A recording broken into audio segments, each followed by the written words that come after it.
I didn't know her name for the first 7 years of my life. I just called her Grandma, like everyone else did. She lived in a small wooden house at the end of a dirt road, where the paint peeled off in long strips and the porch creaked under your weight. There was no car in the driveway, no telephone on the wall, no television in the living room, just silence, the kind that made you aware of your own breathing. And in the kitchen, on a shelf above the stove, there was a glass jar. It was always there, always full of something. Coins, mostly, a few crumpled bills, sometimes a folded piece of paper with numbers written in pencil. I never asked what it was for. I just knew it mattered, because every time someone reached for it, Grandma would watch. Not with worry, not with fear, just with a quiet, steady attention that made you feel like that jar held more than money. It held something else, something I wouldn't understand until much later. Until the day we opened the drawer in her bedroom and found 73 envelopes, each one labeled with a name, a date, and an amount, and inside every single one there was cash. Hundreds of dollars, thousands in some, all of it saved over decades, all of it kept outside any bank, all of it part of a system she never explained to anyone, not even to my mother. And as I stood there, holding one of those envelopes in my hands, I realized that I had spent my entire life thinking I understood what financial security meant. But I didn't, not even close. If you're watching this right now, I want you to do something. I want you to comment below and tell me what city you're watching from. I want to know where you are, because this story, this lesson, it matters no matter where you live, and if you haven't subscribed yet, do it now. Because what I'm about to share with you is something that changed the way I see money, time, and trust. Forever. Her name was Elena. She was born in 1929, in a country that no longer exists, in a town that was erased from the map during a war she never talked about. By the time she was 16, she had lost her father, her home, and everything her family had ever owned. Not to violence, not to theft, but to a bank. A bank that closed its doors one morning and never opened them again. A bank that took every cent her father had saved and turned it into nothing. Just paper. Just promises that meant nothing when the doors were locked and the men in suits disappeared. She told me this once, years later, when I was old enough to ask. We were sitting in her kitchen, the same kitchen where that glass jar sat on the shelf, and I asked her why she never opened a bank account, why she kept everything in cash, why she didn't trust the system that everyone else seemed to rely on. She looked at me for a long time. Then she said, "Because I learned that the only thing you can trust is what you can hold in your hand." That was it. No lecture, no bitterness, just a simple, unshakable belief that had guided her for more than 60 years. When she came to this country, she had $12 in her pocket and a suitcase with 2 dresses inside. She didn't speak the language. She didn't have a job. She didn't have anyone waiting for her. But she had something else. She had a plan, not a detailed one. Not a 5-year strategy or a financial roadmap, just a simple, relentless commitment to never be vulnerable again, to never depend on something she couldn't see, couldn't touch, couldn't control. And so she worked. She cleaned houses. She washed dishes in restaurants. She took in sewing and mending from neighbors. She worked every single day, sometimes 16 hours, sometimes more. And every week she took her earnings, cash, always cash, and she divided it. Some went into the glass jar on the shelf for immediate needs. Some went into envelopes, each one labeled and stored in a drawer. And some went into a small metal box she kept under her bed, locked with a key she wore on a chain around her neck. She never spent more than she had. She never borrowed. She never owed. And she never, ever put a single dollar into a bank. Do you see where this is going? Because I didn't, not for years. I thought she was just old-fashioned. I thought she didn't understand how the modern world worked. I thought she was missing out on interest, on growth, on security. But I was wrong. My mother found the envelopes 3 days after Grandma died. She was cleaning out the bedroom, sorting through clothes and papers, when she opened the top drawer of the dresser and saw them. 73 envelopes, all different sizes, all neatly stacked, each one labeled in Grandma's handwriting, small and precise, with a name and a date. Some had my mother's name, some had mine. Some had the names of people I'd never heard of, friends, neighbors, people Grandma had worked for decades ago. My mother pulled one out. It had her name on it, and the year I was born. Inside, there was $300, all in 20s, and a note written on the back of an old receipt that said, "For when you need it." She opened another. This one had my name, and the year I turned 18. Inside, there was $500, and another note, "For your future." One by one, my mother opened them, and one by one she started to cry. Because inside those envelopes wasn't just money. It was time. It was sacrifice. It was every extra shift Grandma had worked, every meal she had skipped, every coat she had worn until it fell apart. It was proof that she had been thinking about us, planning for us, protecting us, even when we didn't know it, even when we thought she had nothing to give. But here's the part that broke me. Here's the part that I still think about, years later, every time I make a financial decision. The envelopes weren't just for us, they were for everyone. There were envelopes for the woman who lived next door, who had helped Grandma carry groceries when her knees got bad. There were envelopes for the man who fixed her porch for free one summer. There were envelopes for children of friends who had died, for cousins she hadn't seen in decades, for people who had shown her kindness when she had nothing. And in every single one, there was money. Not a fortune, but enough. Enough to matter. Enough to make a difference. Enough to say, "I didn't forget you." If you're still watching, I need you to do something. I need you to hit that like button. I need you to share this video with someone who needs to hear it. Because this isn't just a story about my grandmother. This is a story about what financial security really means. And I promise you, it's not what you think. It took me years to understand what she had done. Because on the surface, it looked like chaos. It looked like someone who didn't understand modern finance, who was living in the past, who was making things harder than they needed to be. But that's not what it was. What Grandma had built was a system. A system based on 3 principles that most people never learn. The first principle was this: visibility. She could see her money, she could count it, she could touch it. She knew exactly how much she had at all times, without logging into an account or checking a statement. It was real, it was physical, it was hers. And that visibility gave her something that most people don't have: control. She wasn't guessing, she wasn't hoping, she wasn't trusting someone else to tell her the truth. She knew. The second principle was allocation. Every dollar had a job.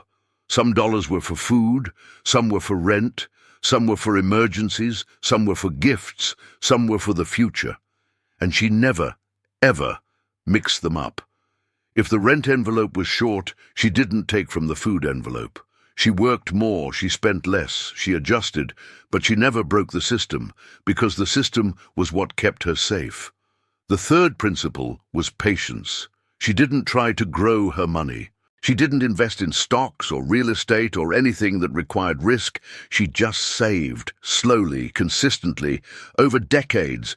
And because she never spent what she didn't have, because she never took on debt, because she never chased returns, her money was always there, always available, always hers.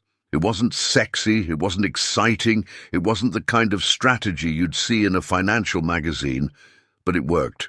For 60 years it worked. And when she died, She left behind more than most people would have guessed. Not millions, but enough. Enough to pay for her funeral. Enough to give every single person she cared about something meaningful. Enough to prove that financial security isn't about how much you make. It's about how much you keep and how well you protect it. I remember the funeral. It was small, maybe 30 people.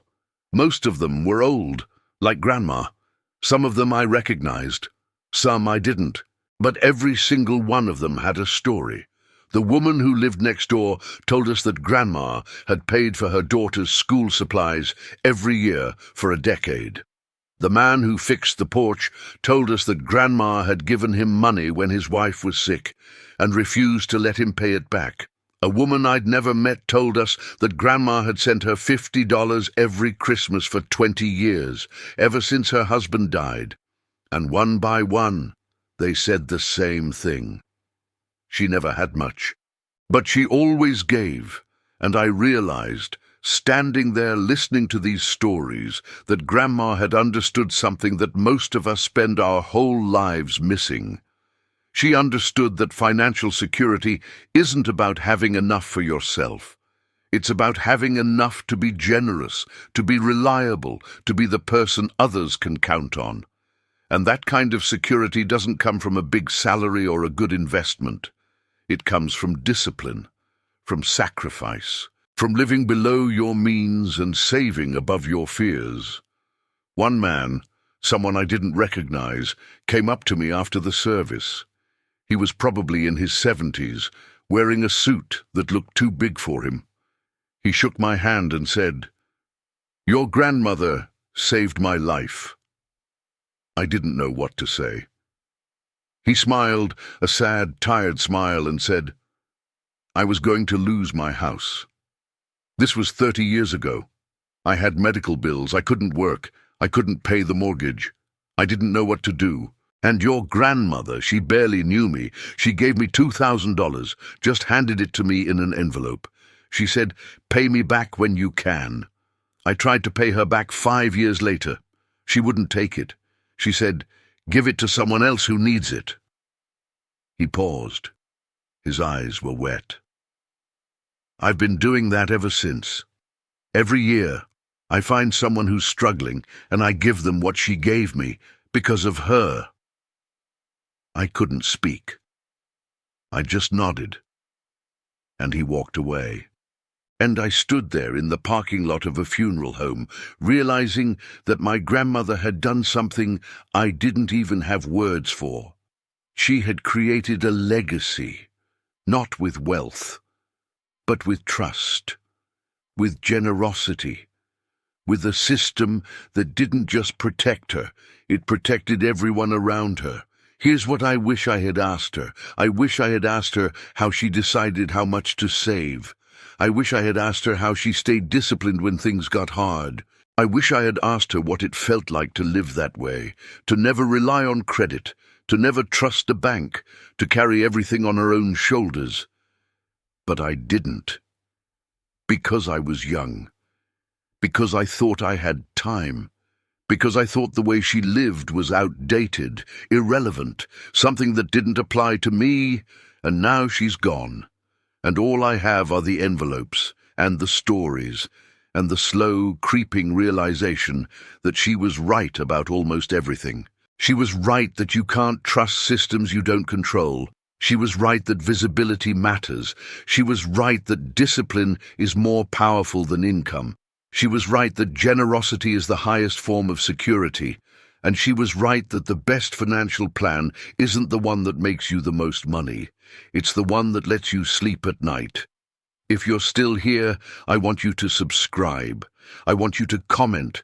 I want you to tell me if this is hitting you the way it hit me. Because this is the kind of lesson that doesn't come from books. It comes from life, from sacrifice, from people who lived through things we can't even imagine. And if we don't listen, if we don't learn, then we're going to make the same mistakes they spent their whole lives trying to protect us from. After we found the envelopes, my mother kept looking. She went through every drawer, every closet, every corner of that little house, and eventually she found the metal box. It was under the bed, just like I'd always known it was, but I'd never seen inside it. Grandma had never opened it in front of me, never even mentioned it. My mother pulled it out, set it on the bed, and stared at it for a long time. She didn't have the key. Grandma had been wearing it when she died, and it had been buried with her. So my mother took a screwdriver and pried the lock open.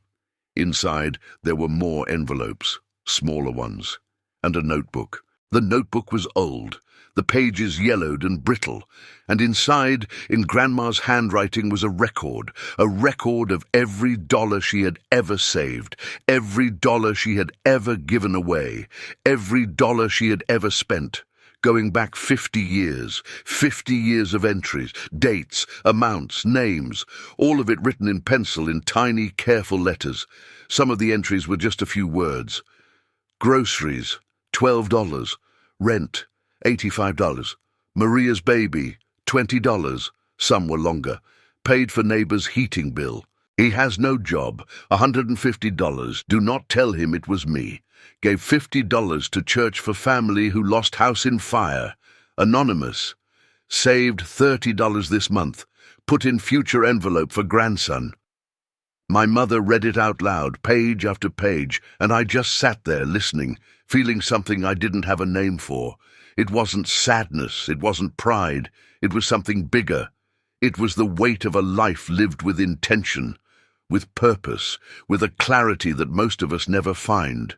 Grandma had never made more than minimum wage. She had never owned a car. She had never taken a vacation. She had never bought anything new if she could buy it used. She had never eaten out. She had never indulged, but she had saved, and she had given. And she had built something that outlasted her, something that wasn't measured in dollars, but in the lives she had touched, in the people she had helped, in the system she had created that kept on working, even after she was gone. And I realized, sitting there, that this was what financial security really looked like. Not a number in an account, not a portfolio or a retirement plan, but a life where you never owe anyone, where you always have enough to help, where you sleep at night because you know exactly where you stand, and where the people you love never have to wonder if you'll be there when they need you. I'm not like my grandmother. I have a bank account, I use credit cards, I invest. I live in a world she would barely recognize. But I think about her every single day. I think about her when I'm tempted to buy something I don't need. I think about her when I check my account and feel anxious because I don't know where the money went. I think about her when I see people living paycheck to paycheck, drowning in debt, trusting systems they don't understand.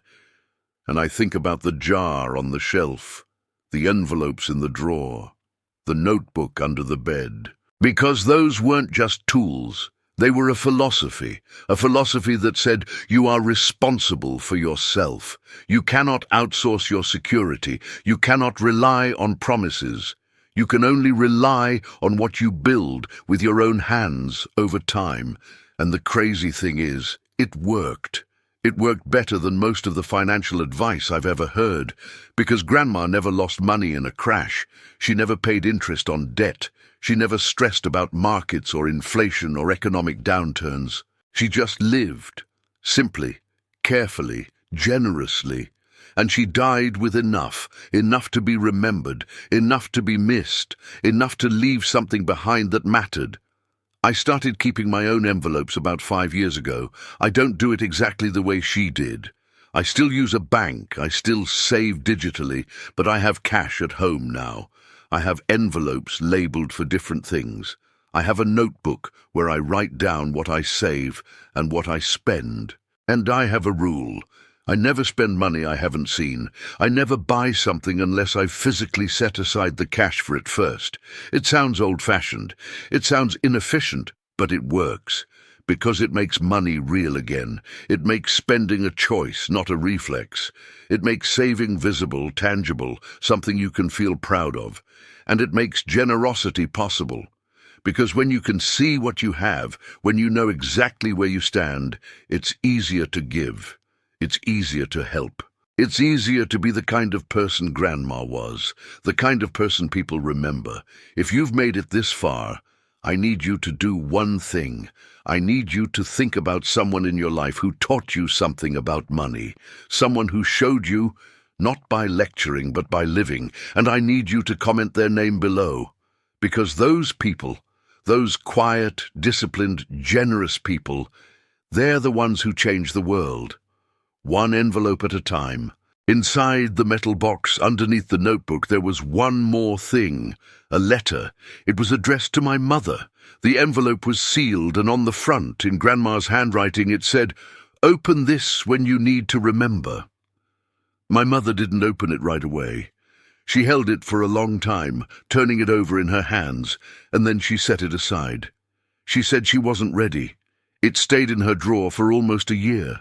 And then one night, after she lost her job, after the bills started piling up, after she felt like she was drowning, she opened it. Inside, there were 3 pages. 3 pages of Grandma's handwriting. And my mother read it out loud to me over the phone, her voice breaking every few sentences. I'm going to share some of it with you now. Not all of it. Some of it is too personal, but the parts that matter, the parts that carry the lesson, I'm going to read them exactly as Grandma wrote them. My dear daughter, if you are reading this, it means I am gone, and it means you are struggling. I know you. I know you would not open this unless you needed to. So I want you to know something. You are stronger than you think. You are richer than you feel. And you're not alone. I spent my whole life afraid of being poor, afraid of losing everything again, afraid of depending on someone who would let me down. And because of that fear, I lived small. I lived carefully. I lived in a way that kept me safe, but also kept me separate. I don't regret it. It was the only way I knew how to survive, but I don't want that for you. I don't want you to live in fear. I want you to live in trust. Not trust in banks or systems or promises, but trust in yourself. Trust that you can handle whatever comes. Trust that you can build something, even from nothing. Trust that you are enough. The money I saved, the envelopes I left, they are not there to make you rich. They are there to give you time, time to breathe, time to think, time to choose what comes next, because that is what money is for, not to buy things, but to buy time, to buy freedom, to buy the ability to say no to what hurts you and yes to what helps you. Use it wisely, use it carefully, and when you can, give it away. Because the only money that truly matters is the money that makes someone else's life better. I love you, I am proud of you, and I am always with you, even now, Mama. My mother couldn't finish reading it. She just cried. And I cried with her. Because in that letter, Grandma had given us something more valuable than all the envelopes combined. She had given us permission. Permission to live differently. Permission to make our own choices. Permission to build our own system in our own way. And she had given us the truth that money is not the goal. Time is, freedom is, generosity is, and security is not about how much you have. It's about how much you trust yourself to handle whatever comes. That's the lesson. That's what she taught us, not by talking, but by living, by saving, by giving, by building something that lasted. And now it's your turn. If you haven't already, subscribe to this channel, because I'm going to keep telling stories like this. Stories about real people, real choices, real lessons. Stories that don't come from textbooks or gurus, but from life. From people who lived through hard things and came out the other side with something worth sharing. And if this story meant something to you, I need you to comment below. Tell me what city you're from. Tell me what this made you think about. Tell me if there's someone in your life who lived like this, because these stories matter, and the people who lived them deserve to be remembered. There's one moment I keep coming back to, one moment that years later I finally understand. I was maybe 10 years old. I was at Grandma's house and I was complaining about something. I don't even remember what it was. Probably something stupid. Probably something about wanting a toy or a game that my parents wouldn't buy for me. And Grandma just looked at me. She didn't say anything at first. She just looked. And then she said, "Do you know the difference between wanting and needing?" I shrugged. I didn't care. I was 10. She said, "Wanting is when you see something and you think it will make you happy. Needing is when you don't have something and you can't be safe without it. Most people spend their whole lives confusing the two, and that's why they're never secure." I didn't get it. Not then. But I get it now. Because I see it everywhere. I see people buying things they want and calling it an investment. I see people taking on debt for things that don't matter and calling it necessary. I see people chasing happiness in purchases, in upgrades, in lifestyles, and wondering why they always feel anxious. And I think about Grandma, about the way she lived, about the way she never confused the two. She knew what she needed, and she made sure she always had it. Everything else was noise. That's the hardest part of her lesson. Not the saving, not the discipline, but the clarity. The ability to look at your life and know with absolute certainty what matters and what doesn't. Most of us never get there. We spend our whole lives accumulating, comparing, adjusting, and we never stop long enough to ask, what do I actually need to feel secure? For Grandma, the answer was simple. She needed a roof. She needed food. She needed enough to help the people she loved. That was it. Everything else was extra. And because she knew that, because she never wavered, she was free. Free from debt, free from fear, free from the endless cycle of wanting more. And that freedom, that quiet, unglamorous, invisible freedom, that's what she passed on to us. Not in the envelopes, but in the example, in the way she lived, in the way she made every dollar a choice, and every choice a reflection of what she valued. And now, when I feel anxious about money, when I feel like I don't have enough, I ask myself the same question she asked me. Do I need this, or do I just want it?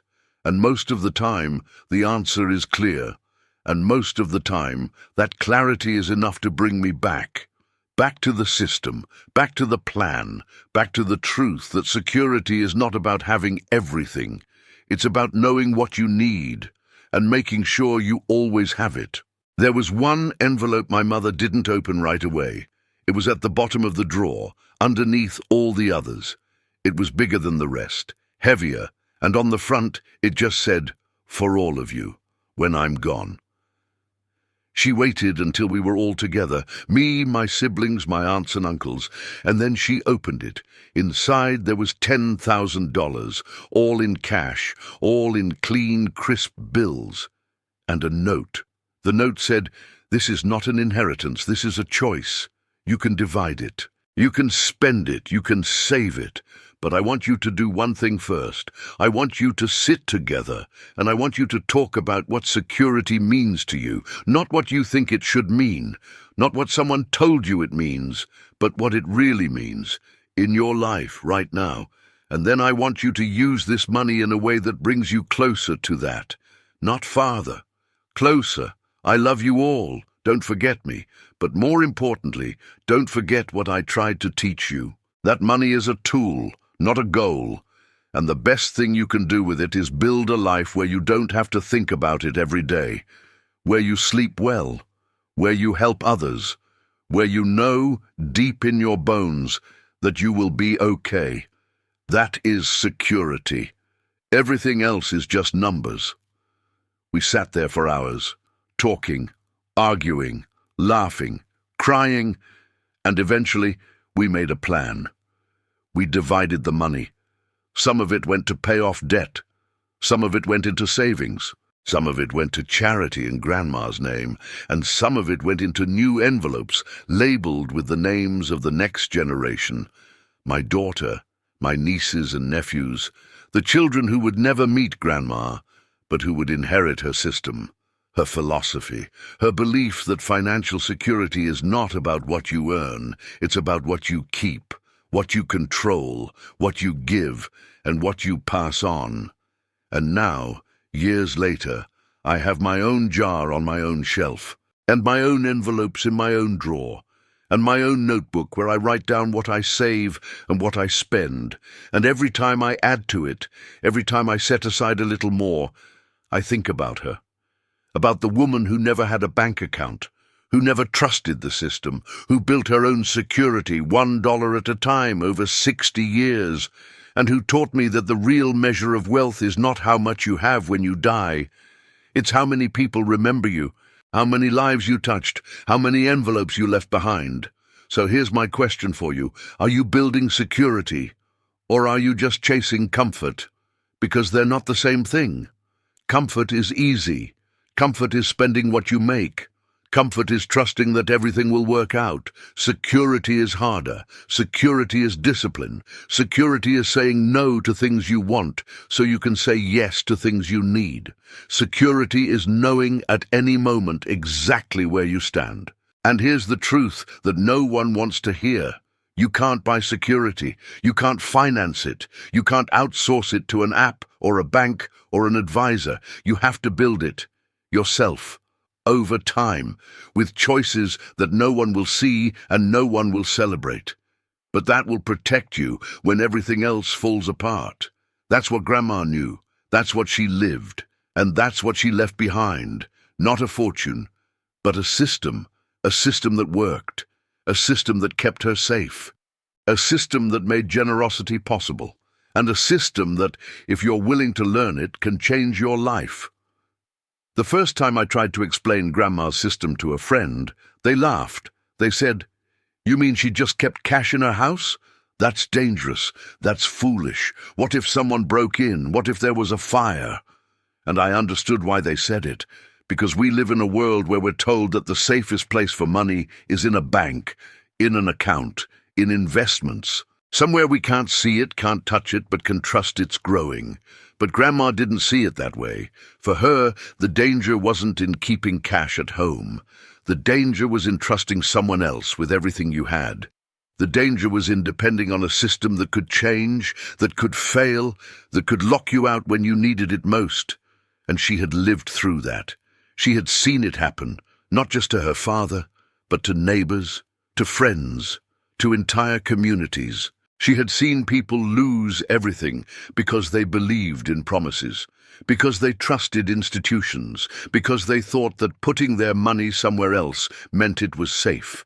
And so she made a different choice. She chose to keep her money where she could see it, where she could protect it, where she knew with absolute certainty that it was hers. And yes, there was risk. There's always risk. But for Grandma, the risk of losing control was greater than the risk of keeping cash. And looking back, I think she was right, because in all the years she lived that way, she never lost a dollar, not to theft, not to fire, not to anything. She protected what she had, and she used it exactly the way she wanted to, without asking permission, without waiting for approval, without trusting anyone but herself. That's power. That's freedom. And that's something most people never experience. Most people spend their whole lives feeling like they don't have control over their money. They work hard. They save. But they don't know where it goes. They don't know how much they really have. They don't know if it's safe. They just trust. They hope. They wait. And they feel anxious. All the time. Because deep down they know they're not in control. Grandma never felt that way. She knew exactly where she stood every single day. And that knowledge gave her peace. It gave her confidence. It gave her the ability to be generous, to help others, to live without fear. And that's what I want for you. I don't care if you use her exact system. I don't care if you keep cash in envelopes or save digitally or invest in stocks. What I care about is that you have a system, that you know where your money is, that you know where it's going, that you're in control, because without that you'll never feel secure, No matter how much you make, no matter how much you save, you'll always feel like you're one step away from disaster, and that's no way to live. There was a day, about 6 months before Grandma died, when I went to visit her. I was going through a rough time. I had just lost my job. I had bills piling up. I didn't know what I was going to do, and I didn't tell her. I didn't want to worry her. I just sat in her kitchen, drinking tea, trying to act like everything was fine. But she knew. She always knew. And after a while she said, "How much do you need?" I looked at her. I said, "What?" She said, "How much do you need to get through this?" I didn't want to answer. I didn't want to take anything from her. I knew she didn't have much, but she insisted. She said, "Tell me, how much?" So I told her. I said, "I don't know, maybe $1,000, just to cover rent and bills until I find something." She stood up. She walked over to the shelf where the glass jar sat. She pulled it down. She counted out $1,000 in cash, and she handed it to me. I tried to refuse. I said, "Grandma, I can't take this. You need this." She looked at me and she said, "I have enough. I always have enough, because I know what I need and I know what I have, and right now you need this more than I do." I took the money. I cried. I promised I'd pay her back. She waved her hand and said, "Pay someone else back. When you can, when you have enough, pass it on." I never got the chance to pay her back. She died 4 months later. But I've paid it forward, over and over, to people who needed help, to people who were struggling, to people who, like me, just needed a little time to get back on their feet. Because that's what Grandma taught me. That money isn't just for holding, it's for using, for helping, for making life a little easier for the people you care about. And the only way you can do that is if you have enough. And the only way you have enough is if you live below your means. If you save. If you protect what you have. If you build a system that works. And if you never ever spend more than you can see. That's the key. That's the secret. It's not complicated. It's not sexy. But it works. And it worked for Grandma for 60 years, and it's working for me now, and it can work for you if you let it. One of the things I didn't understand until recently was how much time Grandma spent thinking about money, not worrying about it, not stressing about it, but thinking about it. Planning, deciding, allocating.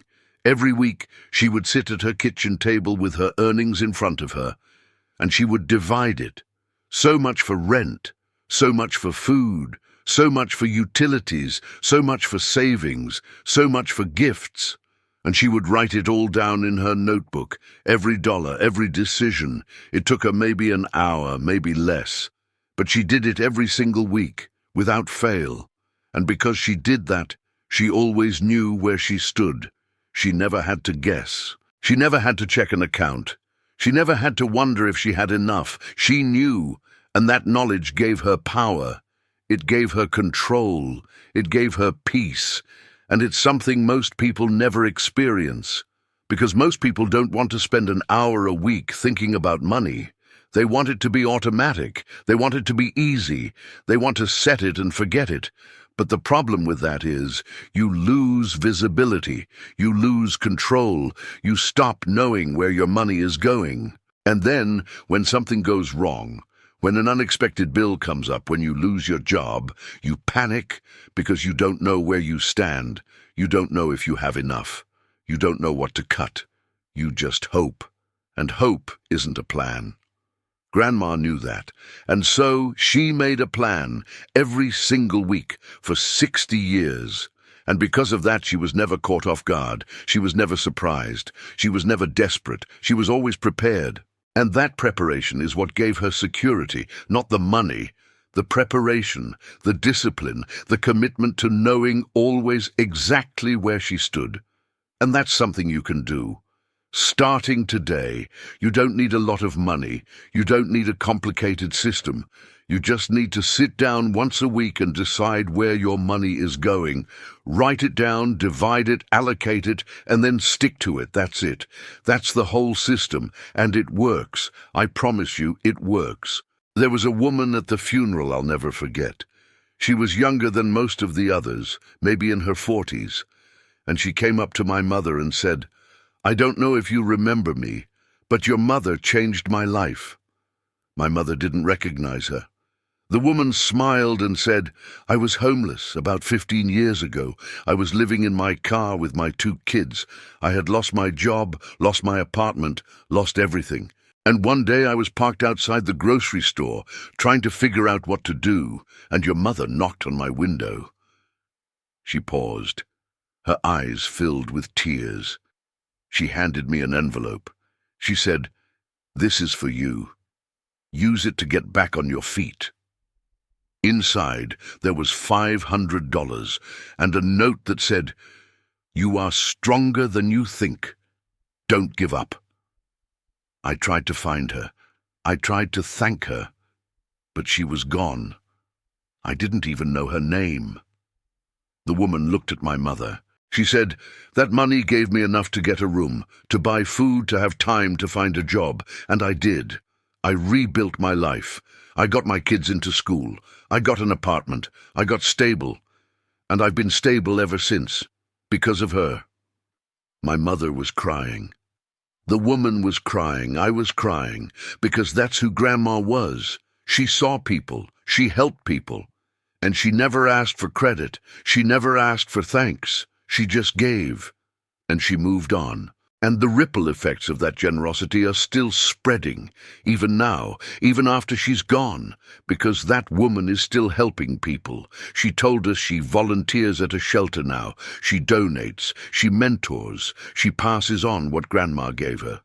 And that's the real legacy, not the envelopes, not the money, but the lives that were changed, the people who were helped, the generosity that keeps multiplying long after the original giver is gone.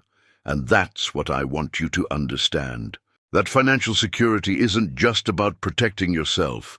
It's about protecting the people you love. It's about being the person others can count on. It's about building something that lasts. And the only way to do that is to live below your means, to save, to be disciplined, to be intentional, and to be generous.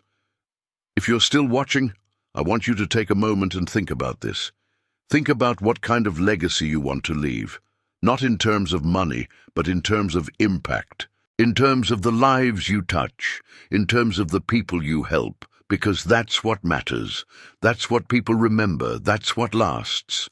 Grandma didn't leave millions, but she left something more valuable. She left a system, a philosophy, a way of living that made security possible, and generosity possible, and peace possible, and that's worth more than any fortune. There's a notebook I keep now. It's not as old as Grandma's. The pages aren't yellowed. The ink isn't faded.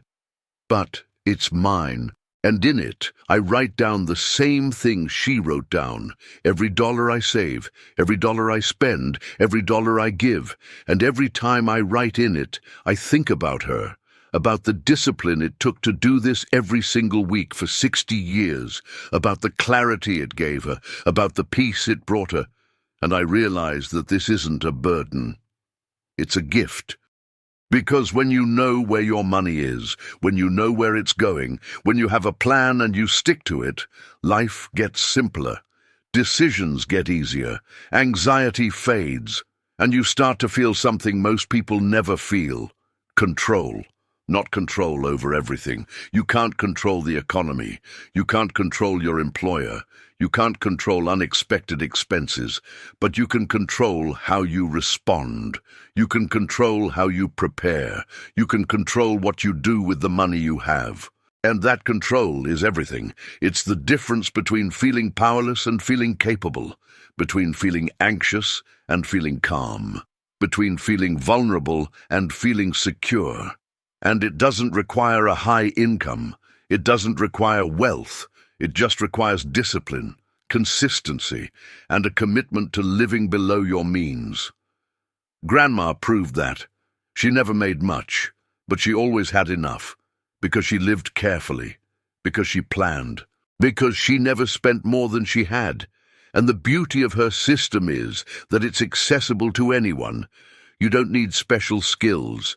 You don't need financial education. You don't need a degree. You just need to be willing to sit down once a week and make decisions, to divide your money, to allocate it, to protect it, and to use it wisely. That's it. That's the whole secret. And it's a secret that most people never learn, because we're taught to chase income. We're taught to grow our wealth. We're taught to invest, to leverage, to maximize returns. But we're not taught to protect. We're not taught to control. We're not taught to live below our means. And so we end up feeling anxious, feeling stressed, feeling like we're always one step away from disaster, even when we're making good money, even when we're saving, because we don't have visibility, we don't have control, we don't have a system, and without a system you're just hoping. And hope isn't enough. I remember one of the last conversations I had with Grandma. We were sitting on her porch. It was late summer, the air was warm, the cicadas were loud, and I asked her, "Do you ever regret living the way you did? Do you ever wish you had spent more, enjoyed more, lived a little?" She looked at me, she smiled, and she said, "I enjoyed every single day, because I was never afraid. I was never desperate. I was never at anyone's mercy. I lived the way I wanted to live. I helped the people I wanted to help, and I always knew I would be okay. That's joy, that's freedom, and I wouldn't trade it for anything."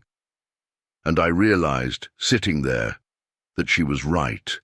That the life she lived, as simple as it was, as frugal as it was richer than most, because she had something most people spend their whole lives searching for.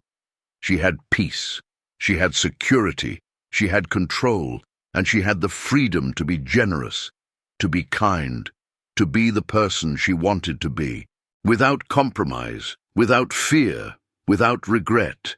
And that's what I want for you. I want you to have that freedom, that peace, that security, and the only way to get it is to build it yourself, with your own hands, with your own choices, starting today. You don't need to be perfect. You don't need to do everything right. You just need to start. Sit down, look at your money, decide where it's going, write it down, divide it, protect it, and then do it again next week, and the week after that, and the week after that. And over time, you'll start to feel it, that sense of control, that sense of calm, that sense of knowing deep in your bones that you're going to be okay. No matter what happens, no matter what changes, because you have a system, because you have a plan, because you're prepared. And that preparation is what security really is. Not a number, not a fortune, but a system that works. A system that protects you, a system that lets you sleep at night. There's one more thing I want to tell you, one more story, one more piece of Grandma's legacy. About a year after she died, I got a phone call from a lawyer.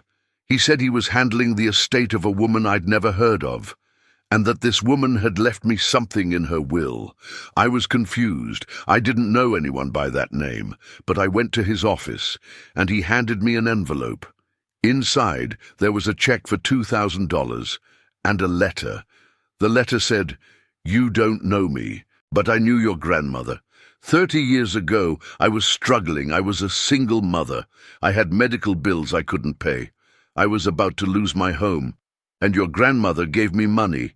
She said, 'Pay me back when you can.' I tried to pay her back, but she refused. She said, 'Pass it on.'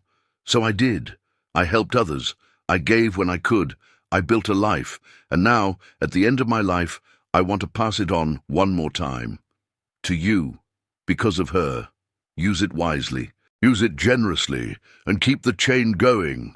I sat there in that lawyer's office, holding that letter, and I couldn't stop crying, because I realized that Grandma's generosity hadn't just impacted the people she helped directly. It had created a chain of giving, a chain of kindness, a chain that was still going 30 years later, even after both of them were gone. And that's when I understood the true power of what she had built. It wasn't just a financial system. It was a moral system, a system that said, when you have enough, you help. When you're helped, you pass it on. When you're strong, you lift others. And that chain, that cycle of generosity, is what makes a community strong, what makes a family strong, what makes a life meaningful. And it all starts with having enough, with living below your means, with saving, with protecting what you have, so that when the moment comes when someone needs help, you can be the one who gives it. You can be the one who changes a life. You can be the one who starts the chain. And that's what I'm asking you to do, not just to save, not just to be disciplined, but to build a life where you have enough to help, where you're not so stretched, so stressed, so over-leveraged that you can't be generous, where you can look at someone in need and say, "Here, this is for you, use it, and when you can, pass it on." Because that's the legacy that matters. That's the wealth that lasts. That's the security that brings peace, not just to you, but to everyone around you. And if you do that, if you build that kind of life, then you'll understand what Grandma understood. That financial security isn't about having a lot, it's about having enough, and knowing it, and using it wisely, and passing it on. If you made it all the way to the end of this, thank you. Thank you for listening. Thank you for caring. Thank you for being the kind of person who values stories like this. I need you to do 3 things before you go. First, subscribe, because I'm going to keep telling these stories and you don't want to miss them. Second, like this video, because it helps more people find it. And third, comment below. Tell me what this made you feel. Tell me what you're going to do differently. Tell me if you have your own grandmother, your own mentor, your own person who taught you what money really means, because that's how we learn. Not from experts, not from gurus, but from each other, from the people who lived it, from the people who survived it, from the people who built something worth remembering. Grandma never had a bank account, but she taught me the true meaning of financial security. And now I'm passing it on to you. She taught me that security isn't about how much you make. It's about how much you keep. It's about how much you control. It's about how much you give. And it's about how much peace you have when you lay your head down at night. She taught me that you can't outsource your security. You can't trust systems you don't control. You can't rely on promises. You can only rely on what you build with your own hands over time. She taught me that the best financial plan is the one that makes you feel calm, that makes you feel prepared, that makes you feel capable of handling whatever comes. And she taught me that generosity is the highest form of wealth. That the money that matters most is the money that makes someone else's life better. That the legacy that lasts is the one that helps others long after you're gone. And those lessons, those truths, they're not complicated, they're not difficult, they're just uncommon, because most people never learn them. Most people spend their whole lives chasing more, chasing comfort, chasing status, and they never stop to ask, what do I actually need? What actually makes me secure? What actually brings me peace? Grandma asked those questions every single day for 60 years, and she answered them with discipline, with sacrifice, with intention, and with a system that worked, a system that protected her, a system that allowed her to be generous, a system that created a legacy. And that's what I want for you. I want you to ask those questions. I want you to build that system. I want you to experience that peace.